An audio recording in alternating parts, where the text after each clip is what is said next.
All right, it's getting a little better. We're starting to see the top of the engine now.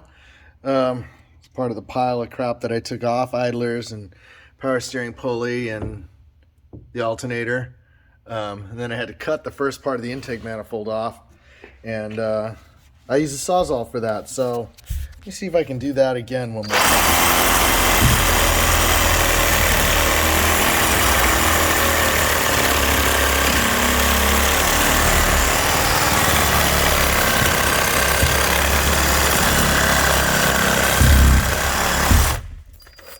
Probably not a Porsche approved tool.